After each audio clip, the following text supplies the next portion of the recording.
Assalamu alaikum. We are going to start with exercise 6.2, but first let's look at what are linear equations and how do we solve them. Let's have a little introduction of the exercise before solving the exercise, right? So it says, I think of a number, my number is x. If I multiply my number by 3 and then add 1, the answer is 13. What is my number? So now you need to see it step by step. So I think of a number. Let's assume उसने assume भी कर लिया my number is x. एक x number है.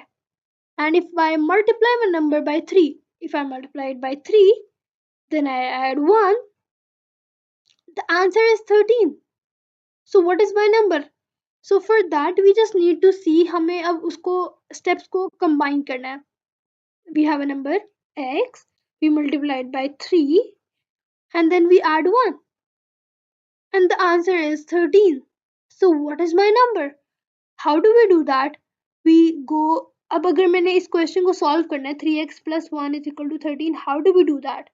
Firstly we keep 3x in the side, plus 1 को हम उधर भेज देंगे दूसरी साइड पे, इक्वालिटी की ऑपोजिट साइड पे भेज देंगे और वहां पे यहाँ पे अगर प्लस 1 हो रहा है तो वहां पे वो नेगेटिव 1 हो जाएगा. Firstly we will do this, so it will become 3x is equal to 12. अब हमारे पास क्या होगा, x को हम लोग 3 से डिवाइड कर देंगे, 12 को 3 से डिवाइड कर देंगे, यहाँ पे वो मल्टीप्लाई हो रहा है, उधर जाकर ये या इक्वालिटी के ऑपोजिट साइड पे जाके उसका फंक्शन रिवर्स हो जाएगा और वो यहाँ पे डिवाइड करेगा, तो हमारे पास आंसर क्या आ जाएगा 4. तो अब उसने कौन सा नंबर सोचा था 4, तो अब वो यही स्टेप्स दिखा रहे हैं कि हम उसी स्टेप्स को जो जो हमने यहाँ पे किया कि x हो रहा है, x एक नंबर है, वो मल्टीप्लाई हुआ 3 से, वो आगे गया, वो +1 हुआ और वो 13 बन गया. फिर उसने कहा इसी प्रोसीजर को रिवर्स करें कि यहाँ पे +1 था तो यहाँ पे नेगेटिव हो गया, फिर आंसर क्या है 12. फिर आगे मजीद गए, मल्टीप्लाई 3 था, डिवाइड बाय 3 किया, तो आंसर क्या आ गया 4, और जो कि हमारा आंसर भी आया है. That's how linear equations work. Linear basically means a variable which has only one as a power. जिसकी x स्क्वायर होती है या x 3 होती है, तो इसको हम लोग स्क्वायर कहते हैं, इसको हम क्यूब कहते हैं, राइट? क्वाड्रेटिक इक्वेशंस और क्यूबिक. सो यहाँ पे वही एक्सप्लेनेशन है, थोड़ी सी वर्कड एग्जांपल्स हैं, go through them by yourself. And now we are going to solve all of these questions one by one. Let's do question 1 and 2 first. Question number 1 says solve the following equations. अब इसके अंदर हमने simply इसको इसी तरह solve करना है, 4x और 3 उधर चला जाएगा, it will become 31 minus 3. 4x will become 28 and x will become 7. 7 4 is 28. तो हमारे पास x की वैल्यू क्या आ गई 7. For part B we have 8x plus 42 is equal to 2. 8x will be here, 2 minus 42, 8x will be here, it will become minus 40, and x divided by 8, minus 40 divided by 8 will be 5, and क्योंकि हमारे पास negative sign है तो x will be equal to minus 5. I'm just going to write x, यहाँ पे x भी लिख लेते हैं, x is equal to minus 5. अब ये c पार्ट अगर देखें तो c पार्ट में क्या है, ये -1 इधर चला जाएगा तो इधर जाके वो ऐड हो जाएगा, 6x will be 53 plus 1 तो 54 हो जाएगा. x को जब हम 54 को जब हम 6 से डिवाइड कर देंगे तो हमारे पास x की वैल्यू आ जाएगी as 9.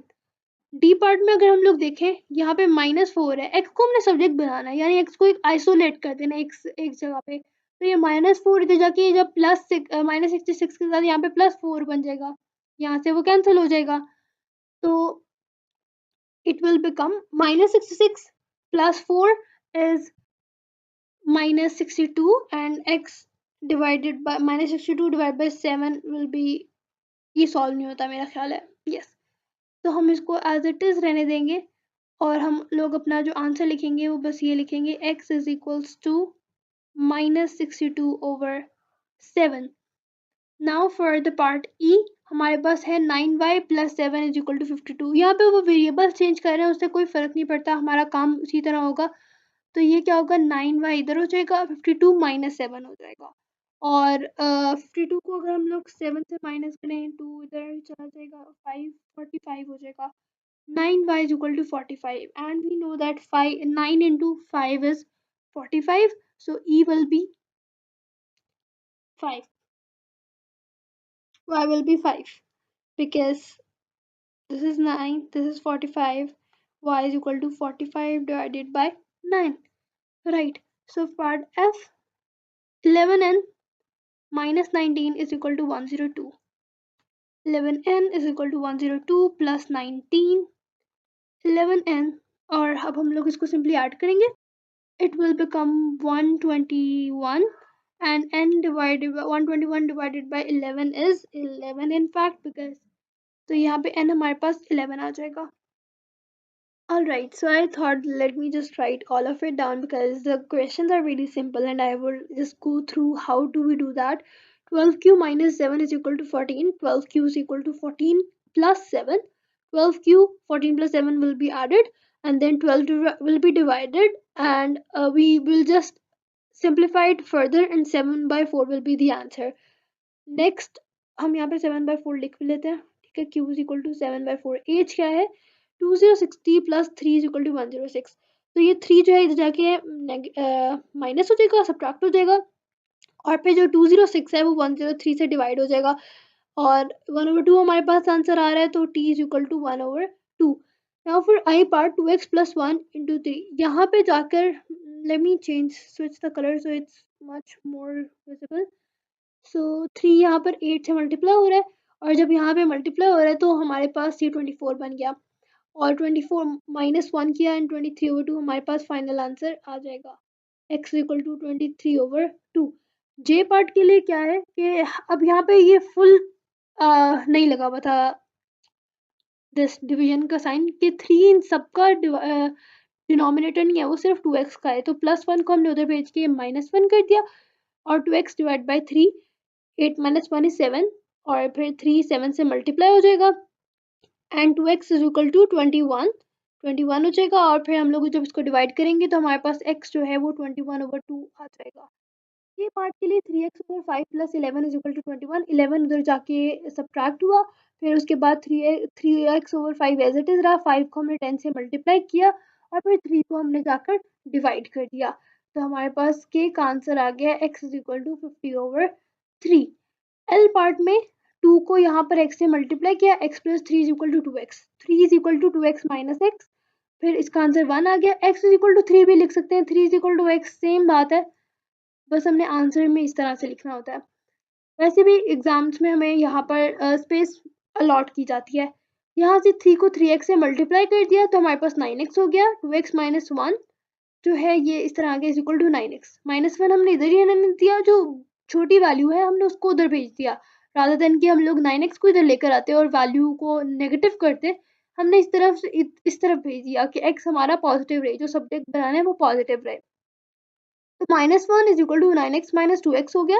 -1 is equal to 7x. 7x is equal to -1. x is equal to -1/7. N part के लिए 3x/2 किया, और ये 5 जो है ये हमने इधर भेज दिया. अब हमारे पास 2x माइनस 5 है. अब जो इस 2 को हमने इधर मल्टीप्लाई कर दिया, ये बिल्कुल एक्सरसाइज 6.1 का क्वेश्चन बन गया, जिसके अंदर हम लोगों ने इसको मल्टीप्लाई अंदर किया. तो 2 को 2x से -5 से मल्टीप्लाई करके 4x माइनस 10 आंसर आ गया. 3x minus 4x is equal to -10, और फिर दोनों तरफ हमने माइनस कैंसिल कर दिया, तो हमारे पास फाइनल आंसर जो है वो x इज इक्वल टू 10 बन गया. m के लिए यहाँ पर x इज इक्वल टू -1/7 आ गया था. So that's how question number 1 will be solved. Now for question number 2, we have to solve the following equations again. So 12x plus 1 is equal to 7x plus 11. अब इसमें मैंने क्या किया है कि 7x को मैं इधर ले गई हूँ और 1 को मैं इधर ले गई हूँ. एक ही स्टेप में मैंने किया है. प्रेफर्ड यही होगा कि 2 स्टेप्स में इसको किया जाए, कि एक स्टेप में हमने 7x को इधर लेकर गए, अगले स्टेप में हमने 1 को इधर फॉरवर्ड किया.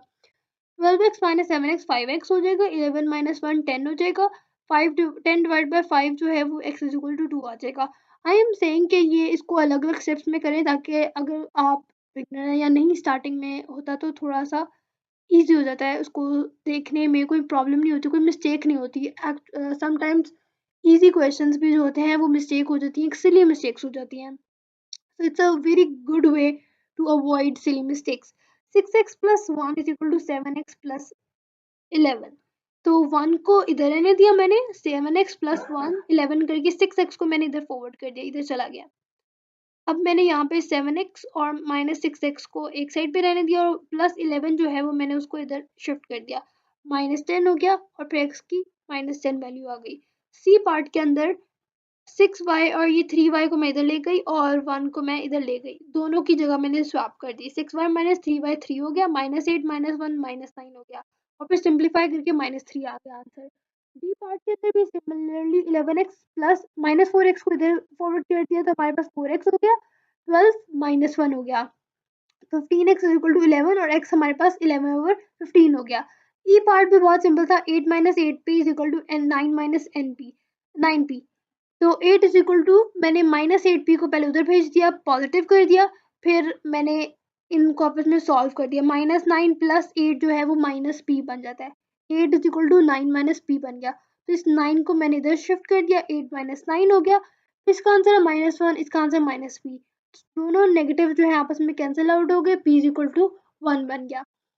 एफ पार्ट के अंदर अगर हम देखें तो यहाँ पे half x is equal to ½ x/4 + 8 और फिर मैंने जो -7 है उसको पहले इधर शिफ्ट करके +8 + 7 को 15 बनाया और फिर मैंने हाफ 4x को इधर फॉरवर्ड कर दिया। इधर फॉरवर्ड करने के बाद इधर नेगेटिव करने के बाद मैंने उसका जो एलसीएम लिया और 2x - x बन गया, x/4 is equal to 15, x is equal to 60। Alright, for question number 3, I wrote it down all of it here.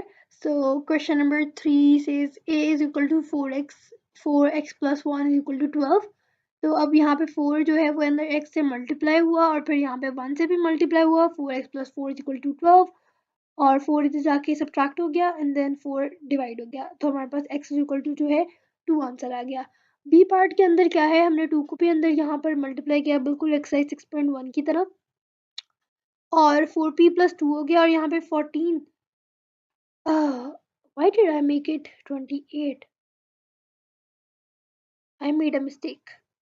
So 2 into 2 will be 4p, 2 into 1 will be 2, 4p plus 2 is equal to 28. It should not be equal to 28, it should be equal to 14. Then I think मैंने question गलत किया, 14 हो गया, तो 4p 14 minus 2 होगा फिर, all of it is wrong, ठीक है। 4p 14 minus 2 will be 12 and p will be 12 divided by 4, p will be 3.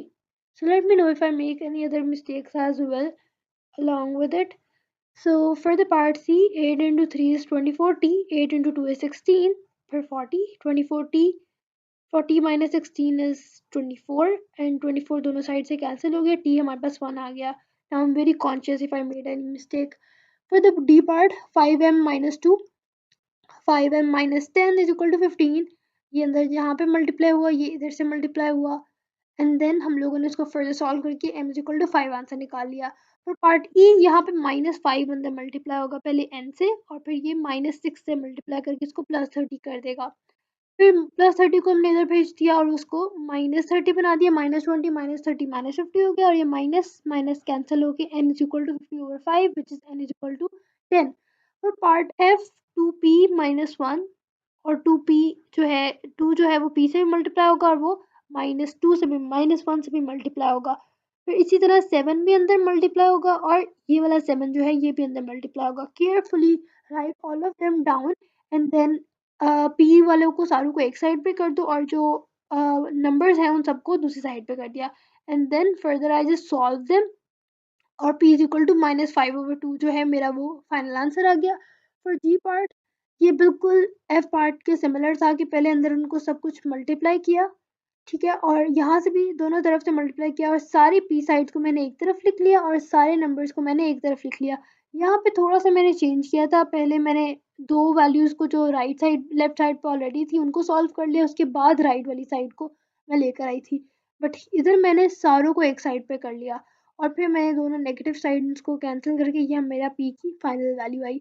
For h part it is very similar as well कि मैंने पहले इनको एक्सपैंड किया सब कुछ और फिर सारी एक्स टर्म्स को एक साइड पे सॉल्व करके जो आंसर थे फिर मेरे पास फाइनली जो आंसर है वो x इज इक्वल टू -1 आ गया। Now for question number 4, I did similar thing that 7 will be multiplied by inside 7x plus 14. यहाँ पे 4 जो है वो x plus 5 से मल्टीप्लाई होगा और फिर x दोनों x टर्म सारी एक साइड पे आ जाएंगी और सारी जो नॉन वेरिएबल टर्म्स हैं वो सारी एक साइड पे आ जाएंगी और उनको फर्दर सिंप्लीफाई करके सॉल्व कर दिया जाएगा। बी पार्ट में भी इसी तरह है, 4 को अंदर मल्टीप्लाई किया जाएगा एक्सप्रेशन से और इन सबको आपस में सारी एक्स टर्म्स को एक साइड पे कर दिया जाएगा और फिर जो नॉन वेरिएबल टर्म्स हैं वो एक साइड पे हो जाएंगी, फिर इस तरह एक्स का वैल्यू आ जाएगी। सिमिलर प्रोसेस जो है वो सी में भी होगा। अब यहाँ पे नेगेटिव लिखा हुआ है तो इसका मतलब है -1 से मल्टीप्लाई हो रहा है दोनों वर्ड्स। ठीक है, यहाँ पे भी ये नेगेटिव से मल्टीप्लाई हो रहा है, ये भी नेगेटिव से मल्टीप्लाई हो रहा है, तो साइंस हमारे स्वैप हो जाएंगे और सारे एक्स वैल्यूज एक्स टर्म्स एक तरफ आ जाएंगे और जो नॉन एक्स टर्म्स हैं वो दूसरी तरफ आ जाएंगी। सी पार्ट के अंदर भी -2x जो है वो अंदर मल्टीप्लाई हो रहा है और 2 से मल्टीप्लाई हो रहा है, तो -2x -4 हो जाएगा। यहाँ पे 4x प्लस 9 हो जाएगा और फिर मैंने -2x -4x एक तरफ कर लिया, ऑल्दो मैंने सब्जेक्ट को नेगेटिव कर लिया है, पर फिर जब मैंने यहाँ पे डिवाइड किया तो -13/x वो खुद ब खुद 6 खुद ब खुद हो गया। ई पार्ट के अंदर भी जब मैंने अंदर उनको मल्टीप्लाई कर दिया और यहाँ पे इज इक्वल टू का साइन है तो सारे एक्स टर्म्स मैंने एक तरफ कर दिए और नॉन वेरिएबल एक तरफ और उनको सिंप्लीफाई करके x इज इक्वल टू 1 हमारे पास आंसर आ गया। एफ पार्ट में भी बिल्कुल सिमिलर इसी तरह से इस क्वेश्चन को सॉल्व किया गया है। Now question number 5 is something similar, let's look at that. So for that I thought let's do them right now. So 3 raised to power 3x is equal to 27. So we know how we have to solve for x, right? तो अब हम लोग 27 को की power बनाते हैं तो 27 3 raised to power 3 is 27। अब दोनों तरफ हमारे पास एक सिंगल यूनिट्स हैं तो हम लोग और वो भी सेम यूनिट्स हैं तो हम लोग उनको कैंसिल आउट कर सकते हैं। तो हमारे पास 3x इज इक्वल टू 3 रह जाएगा और x इज इक्वल टू 1 बन जाएगा। बी पार्ट को अगर हम देखें तो उसमें 2 raise to power 3x plus 4 है और साथ हमारे पास 32 है और हमें पता है कि जो 2 रेज टू पावर हमारे पास 5 होता है वो हमारे पास 32 होता है। आई थिंक या 5 या 4, 4 तो नहीं, 4 तो 16, ठीक है। तो हमारे पास जो 2 रेज टू पावर 5 होता है वो 32 होता है, तो हम लोग दोनों तरफ सिंगल सिंगल है हम कैंसिल आउट कर देंगे। 3x plus 4 is equal to 5 हमारे पास आ जाएगा। फिर सिंपल 5 माइनस 4 1 एंड x हमारे पास 1/3 आ जाएगा। सी पार्ट के अंदर ये लिखा हुआ है 8.14x plus 3, but actually I think there is some problem with this book. I think कोई कोई ये एरर आ गई, यहाँ 8.1 ही होगा, 81 होगा। तो 81 रेज़ पावर 4x प्लस 3 है तो 81 4x प्लस 3 ही रहेगा। अब इस 1 को हम लोग चेंज करके 81 बना लेंगे ताकि हम लोग दोनों तरफ से कैंसिल आउट कर लें। हमें पता है कि एनी पावर एनी नंबर जिसकी पावर 0 होगी that is going to be 1। So 81 raised to power 0 is 1. So now we have both of the values same, so we can cancel it out. 4x plus 3 is equals to 0 and 4x is equal to -3 and x will be -3/4. For D part यहाँ पर अब हम लोगों ने 5 को 625 को 5 की तरह किसी तरह चेंज करना है। पहले तो ये फर्स्ट वाली चीज़ मैं ऐसे ही लिखती हूँ लेफ्ट हैंड साइड को। अब 5 रेज़ टू पावर 2 जो होता है वो 25 होता है, 5 रेज़ टू पावर 3 जो होता है वो 125 होता है, 5 रेज़ टू पावर 4 जो होगा क्योंकि हम लोग क्यूब रूट्स तक आते हैं तो 5 रेज़ टू पावर 4 के लिए हम लोग उसको मल्टीप्लाई करके देख लेंगे। आई जस्ट चेक्ड कि वो 625 ही होता है। तो 5 रेज़ टू पावर 4 हमारे पास 625 हो गया। अब हमारे पास दोनों तरफ सेम यूनिट्स हैं, हम कैंसिल कर देंगे। हमारे पास रह जाएगा 2 3x plus 1 is equal to 4।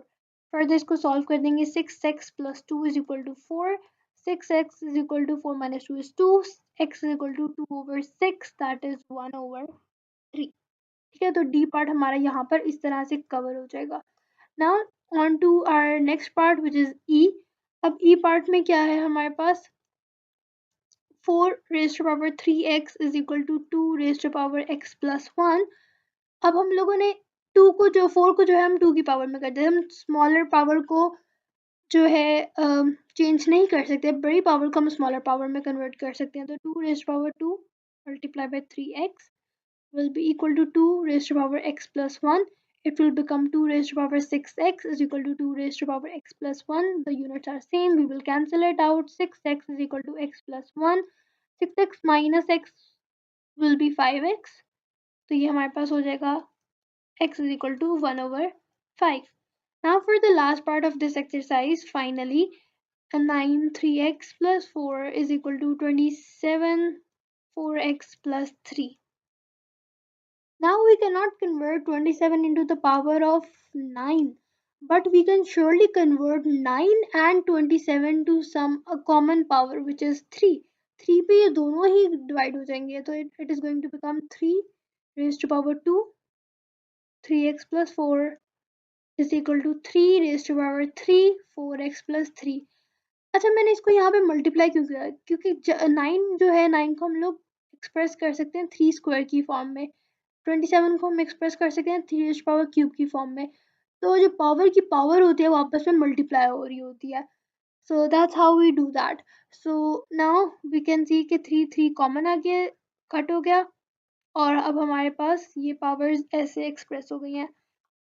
Now nothing else is difficult anymore. It's just the normal thing that we have to multiply them and open them. And 8 minus 9, 12x minus 6x. We're going to get 6x over here and minus 1 over here. So x will be minus 1 over 6. That will be the answer for this exercise.